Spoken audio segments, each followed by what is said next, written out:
ಈಗಾಗಲೇ ನಾನು ಎರಡು ಕ್ವಶನ್ಗಳ ಬಗ್ಗೆ ಡೆಮೋಗಳನ್ನು ಕೊಟ್ಟಿದ್ದೆ. ಈಗ ಇನ್ನುಳಿದ 3 ಕ್ವಶನ್ಗಳ ಬಗ್ಗೆ ಒಂದು ಡೆಮೋವನ್ನು ಕೊಡ್ತಾ ಇದ್ದೇನೆ. ಮೊದಲನೇದಾಗಿ what changes occur to decimal part using round value. ಇದು ರೌಂಡ್ ವ್ಯಾಲ್ಯೂ ಇಲ್ಲಿ ಕೊಟ್ಟಿರ್ತಕ್ಕಂಥ ಈಕ್ವಲ್ಸ್ ಇದೆಯಲ್ವಾ, ಇದು ಸೂತ್ರ. ಈಗಾಗಲೇ ನಾನು ಹಿಂದಿನ ಡೆಮೋದಲ್ಲಿ ರೌಂಡ್ ವ್ಯಾಲ್ಯೂ ಕಂಡುಹಿಡಿಯೋದನ್ನು ಹೇಳಿದ್ದೆ. ಏನು ಅಂತಂದರೆ ಪಾಯಿಂಟ್ನ ನಂತರದಲ್ಲಿರ್ತಕ್ಕಂಥ ಅಂಕೆಯು 5ಕ್ಕಿಂತ ಕಡಿಮೆ ಇದ್ದರೆ ಹಿಂದಿನ ಸಂಖ್ಯೆಗೂ, 0.5ಕ್ಕಿಂತ ಹೆಚ್ಚಿತ್ತಂದರೆ ಮುಂದಿನ ಸಂಖ್ಯೆಗೂ ಆ್ಯಡ್ ಆಗುತ್ತೆ ಅಂತ.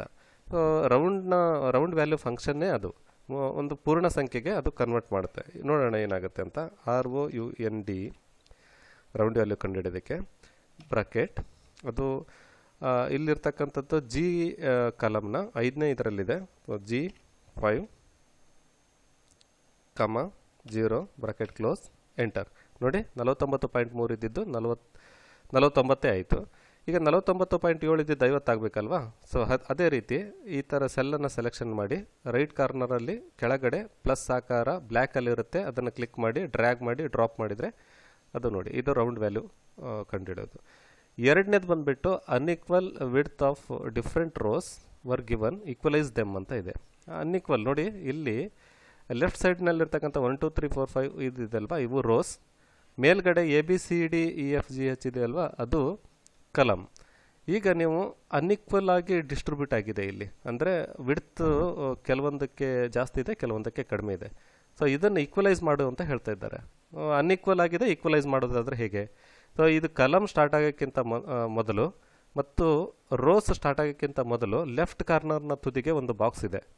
ಆ ಬಾಕ್ಸನ್ನು ಕ್ಲಿಕ್ ಮಾಡಬೇಕು. ಕ್ಲಿಕ್ ಮಾಡಿದರೆ ಹೋಲ್ ಸೀಟ್ ಸೆಲೆಕ್ಷನ್ ಆಗುತ್ತೆ. ನೀವು ಆ ಕ್ಲಿಕ್ ಮಾಡಿದ ನಂತರದಲ್ಲಿ ರೋಸ್ನ ವಿಚಾರಕ್ಕೆ ಬಂದರೆ ಯಾವುದಾದ್ರೂ 2 ರೋಗಳ ಮಧ್ಯದ ಒಂದು ಗೆರೆಗೆ ನಿಮ್ಮ ಮೌಸನ್ನು ತೆಗೆದುಕೊಂಡು ಬರಬೇಕು. 5 ಮತ್ತು 6ನೇ ಮಧ್ಯ ಪ್ಲಸ್ ಆಕಾರದ ಒಂದು ಬ್ಲ್ಯಾಕಲ್ಲಿ ಕಾಣುತ್ತೆ. ಅದನ್ನು ಡಬಲ್ ಕ್ಲಿಕ್ ಮಾಡಿದರೆ ನೋಡಿ, ಎಲ್ಲವೂ ಈಕ್ವಲ್ ಆಗಿ ಡಿಸ್ಟ್ರಿಬ್ಯೂಟ್ ಆಗಿದೆ. ಸೊ ಅದೇ ರೀತಿ ಕಲಮ್ನ ವಿಚಾರಕ್ಕೆ ಬಂದರೆ ಕಲಮು ಕೂಡ ಅನ್ಈಕ್ವಲ್ ಆಗಿ ಡಿಸ್ಟ್ರಿಬ್ಯೂಟ್ ಆಗಿದೆ ನೋಡಿ ಇಲ್ಲಿ. ಸೊ ಅದು ಈಕ್ವಲ್ ಆಗಿ ಮಾಡಬೇಕಂತಂದರೆ ಸೊ ಅಗೇನ್ ನೀವು ಈ ಕಾರ್ನರ್ನಲ್ಲಿರ್ತಕ್ಕಂಥ ಬಾಕ್ಸನ್ನು ಸೆಲೆಕ್ಷನ್ ಮಾಡ್ತೀರಾ. ಸೊ ಇಲ್ಲಿ ಡಬಲ್ ಕ್ಲಿಕ್ ಮಾಡೋದಿಲ್ಲ, ಅದರ ಬದಲಾಗಿ ನೀವು ಏನು ಮಾಡ್ತೀರಾ ಅಂತಂದರೆ ನಿಮ್ಗೆ ಎಷ್ಟು ಬೇಕೋ ಅಷ್ಟನ್ನು ಕರೆಕ್ಟಾಗಿ ಎಳಿತೀರಾ. ಒಂದು ಎಳೆದ್ರೆ ಸಾಕು, ಎಲ್ಲವೂ ನೋಡಿ ಅಷ್ಟೇ ಆಗಿ ಈಕ್ವಲ್ ಆಗಿ ಡಿಸ್ಟ್ರಿಬ್ಯೂಟ್ ಆಗಿದೆ. ಸೊ ಈಗ 3ನೇ ಇದಕ್ಕೆ ಬಂದುಬಿಟ್ಟು change the width of the first row to 1 inch ಅಂತ ಹೇಳ್ತಾ ಇದ್ದಾರೆ. ಸೊ ಇದನ್ನು ಮಾಡೋದು ಹೇಗೆ ನೋಡಿ, ಇದು ಮೊದಲನೇ ರೋನ ಸೆಲೆಕ್ಷನ್ ಮಾಡಿದ್ದೀರಾ. ಈಗ ನಿಮಗೆ ಅದು ಒಂದು ಇಂಚಿನಷ್ಟು ಬದಲಾಗಬೇಕಲ್ವಾ. ಸೊ ಇದನ್ನು ನಾವು ಮಾಡೋದು ಹೇಗೆ? ಹೋಮ್ನಲ್ಲಿ ಕ್ಲಿಕ್ ಮಾಡ್ಕೊಳ್ಳಿ. ಸೊ ಇಲ್ಲಿ ರೈಟ್ ಭಾಗದಲ್ಲಿ ಸೆಲ್ಸ್ ಅಂತ ಹೇಳಿ ಒಂದು ಟ್ಯಾಬ್ ಇದೆ, ಅದರಲ್ಲಿ ಫಾರ್ಮೇಟ್ ಅಂತ ಕ್ಲಿಕ್ ಮಾಡಿ ರೋ ಹೈಟ್ ಅಂತ ಇದೆಯಲ್ವಾ, ಅದನ್ನು ಕ್ಲಿಕ್ ಮಾಡಿ. ನಿಮಗೆ ಒಂದು ನಂಬರ್ ಬರುತ್ತೆ ಇಲ್ಲಿ. ಆ್ಯಕ್ಚುಲಿ ಅಲ್ಲಿ ಡಿಸ್ಪ್ಲೇ ಆಗ್ತಕ್ಕಂಥ ನಂಬರ್ ಇದೆಯಲ್ವಾ, ಅದು 1.2 ಪಾಯಿಂಟ್ ಅಂತ 23.4 ಅಂತ ಇದೆ.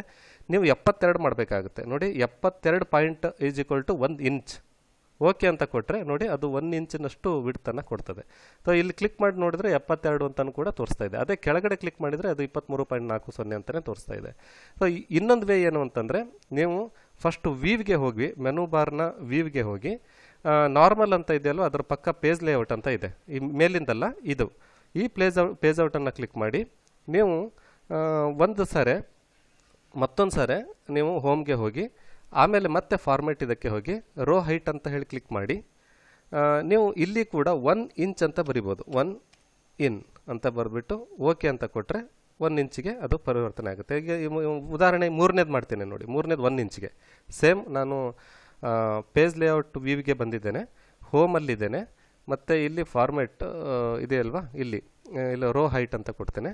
ಇದನ್ನು 0.83 ಅಂತ ಇದೆಯಲ್ಲ, 1 ಇಂಚ್ ಅಲ್ವಾ, IN ಅಂತ ಮಾಡ್ತೇನೆ. ಓಕೆ ಕೊಡ್ತೇನೆ ನೋಡಿ. 3ನೇದೀಗ 1 ಇಂಚಿನಷ್ಟು ಇದಾಯಿತು. ಸೊ ಇದು ಒಂದು ಮೆಥಡು.